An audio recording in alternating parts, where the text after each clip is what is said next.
अगर चुनाव आयोग चीरहरण नहीं करता तो जो कार्य चुनाव आयोग अभी कर रही है, इसी वोट से तो हमारे सांसद चुने गए थे, इसी वोट की वजह से आज हमारे प्रधानमंत्री जी हैं।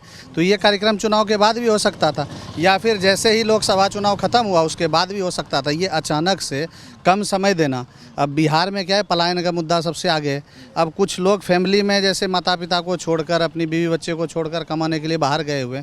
अब इतने चंद समय में उनके पास पेपर मौजूद होना, कई लोगों को जानकारी भी नहीं है कि हो क्या रहा है या हम किस तरह से नाम जुड़वाएं। मैं खुद अपना एग्जांपल देता हूं कि हम लोग तो यहीं के पीढ़ी दर पीढ़ी से, मेरे परिवार में सबका नाम ऐड हो गया, मेरा छूट गया। हमसे खुद मांगा गया कि आप अपना 10th का सर्टिफिकेट दीजिए, जन्म प्रमाण पत्र दीजिए।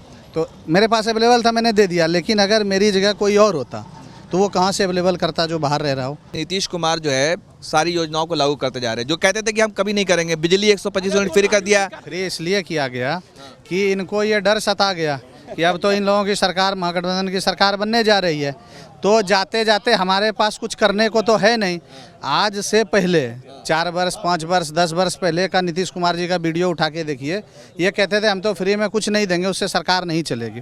जब महागठबंधन ने घोषणा किया कि हम आम जनता के लिए 200 यूनिट बिजली फ्री करने जा रहे हैं, ताकि 200 यूनिट में जो भी हमारे गरीब तबके के लोग हैं, महादलित लोग हैं, दलित समाज के लोग हैं जो कि बिजली नहीं जला सकते, तो 1 महीने के लिए एक पंखा, टीवी और एक लाइट जलाने के लिए 200 यूनिट काफ़ी पर्याप्त है।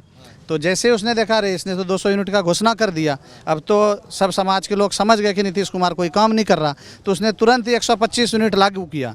हाँ, मतलब मेरे हिसाब से 2 वर्ष पहले विधानसभा में उन्होंने ये बयान दिया था, मैं तो फ्री का कुछ नहीं दूंगा। तो आज उन्होंने कैसे दे दिया? जैसे ही 1500 रुपये वृद्धा पेंशन का लागू किया, महागठबंधन ने घोषणा किया कि हम लोग 1500 रुपये देंगे, तो उसके बाद क्या किया, इन्होंने 1100 कर दिया।